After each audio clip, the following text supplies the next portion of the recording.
today we want to know something about your career in the national team and also your opinion on the performance of this FIBA World Cup. Yeah, well, my experience was awesome. I mean, when I joined the team in for the Olympics in '08, my first time playing in the Olympics, it was just a wonderful experience. Playing with a great group of guys, great coaching staff, playing in a great location, getting a chance to meet a lot of different athletes that I looked up to and admired from different countries and different sports. It's been great, man, and obviously winning the gold medal helped. So we all know your first time you put out the national team uniform is in 2007. Yeah. So what's your feeling when first representing the Team USA for the first time? Well, it's a huge honor. It's a thing of pride, to be able to play for your country. Now, we all came from different markets and playing for different brands, Celtics or the Cavs or the Heat and, so forth and so on. But, when you put that jersey on, you're all united, right? You all come together as one and play for the country that we love. So, huge honor. So in 2007, the FIBA America's Championship, Team USA won gold medal and qualified the Team USA into the 2008 Olympic. So at that time, people called your team the Rhythm Team because in 2002, 2004, and 2006, Team USA lost 3 tournaments. So what's your opinion for that Rhythm Team? Yeah, it was that was a challenge of how do we put USA back on the map. And there was just, a few things that we needed to change. And, things that I brought to the table was my international background because I grew up overseas. I know how these guys play. I've recognized most of them. But I wanted to communicate to my teammates that they have the upper hand because they can watch us play every night. They can turn on the TV and watch us play. So they know our moves. They know what we like. They know what we don't like. We don't know them at all because you haven't seen them play. So that means we got to go back and watch a little bit of video to figure out who these players are. You can't just show up and expect that you're going to win. These guys are good players. So in 2008 Beijing Olympic opening ceremony, you got nearly a 2-minute close-up camera shot. I think you have felt how the fans love you, how they are crazy about you. So what kind of memory do you have for the 2008 Beijing Olympics? That was an amazing feeling and experience, and I didn't know. Because I just heard a lot of cheering. But when you're in the bird's nest, there's so much going on, So you just I'm just enjoying it, and everybody's cheering, and I'm, just kind of looking around. And it was Carmelo Anthony who was tapping me with my elbow. And it's like, look at the jump, look at the scoreboard. And I look up, and it's me on the thing. And I'm like, oh, hey. And everybody cheered louder. And I was like, man, this is pretty awesome. So in 2008, the final game, you got 13 points in the fourth quarter, and you led Team USA a gold medal. That was the first gold medal in the worldwide tournament since 2000 Olympics. So we all know the Rhythm Team, that all the 12 players, they are all the core, the leader of each team. So we all know there's a big difference between the leader of the team and the leader of a national team. So how do you deal with the pressure as a nation's hope? Because all the fans, all the nation put their eyes on you. The way we try to deal with it is just focus on the game. It's the only thing that matters is the game. When you have pressure and you have expectations, you have pressure and expectations for a reason, right? Because you should win. Okay, well, if that's the case, all we have to do is go out there and do what we're supposed to do. So not get, sidetracked by distractions or anticipations or whatever the case may be, but just go out there and just do your job. And if we do our job, when the final buzzer sounds, we should be victorious.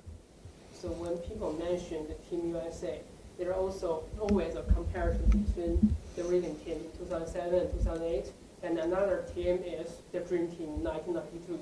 So in your opinion, these two teams, which is much more powerful?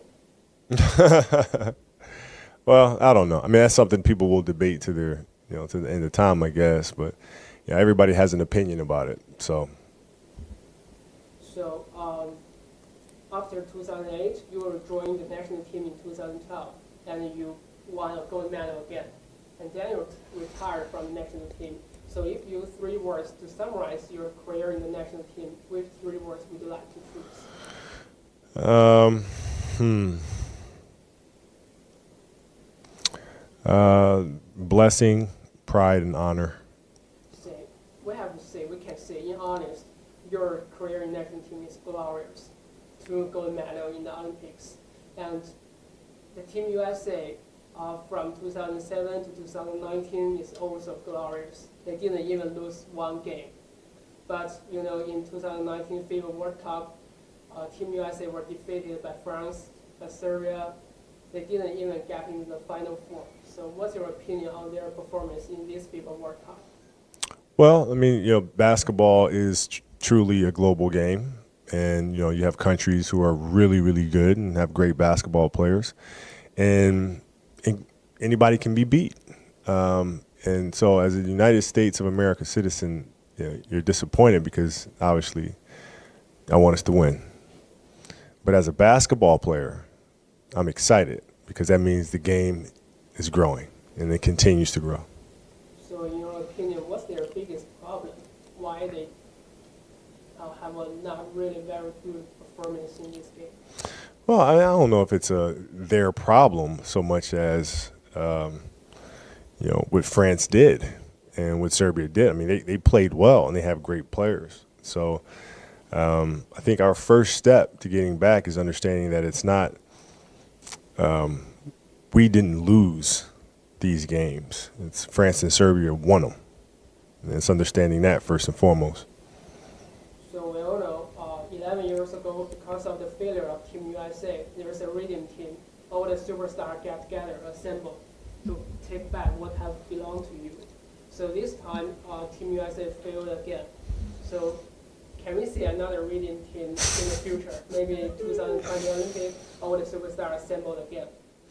Well, I think you're going to see the best team available. If the guys that can play are healthy, they will be more than happy to play. And, that goes for this year, too. I mean, this year was an odd year with so many players, so many of the top names moving, changing cities, going to new cities, got to put kids in new schools, got to find new homes. And a lot of them are doing that while dealing with injuries and recovering from injuries. It's just couldn't do it. So hopefully, next time guys will be healthy and they'll be ready to rock and roll. So recently you have a new nickname in China. People always call you a prophet because of your prediction. Do you remember in the FIBA World Cup promotional video, you warned USA don't get comfortable. And then Team USA were defeated by other teams. And also your latest detail is about Kemba Walker. Mm-hmm. And he just got 10 points and he lost the last 2 free throws in the game versus France. So how did you make that? Is that kind of magic? How do you see It's been around the game for a very long time. And, like France, in France's case, I knew that they were coming because they had a lot of young players on an international level. They were playing well, but they didn't have enough experience to really get over the hump. So it was just a matter of time. I also knew what Serbia was doing. I mean, you just take a look around. You look at Australia, Spain's developing a new core of players to come up. Argentina's still there. It's just a lot of challenges. And I just felt like it was important to warn them that, hey, don't get comfortable. You got to make sure you understand who these players are that you're playing against because they're dangerous. So we all know tonight will be decided semifinals of the FIBA World Cup. The final for Argentina, Spain, Australia, and France. So we like to do another prediction. Which team will win the gold medal? No, I don't really do predictions like that, man. But tonight it'll be fun for me because I get a chance to watch a game from start to finish, and then I can give you a more purposeful answer. And look back to the whole career in your national team.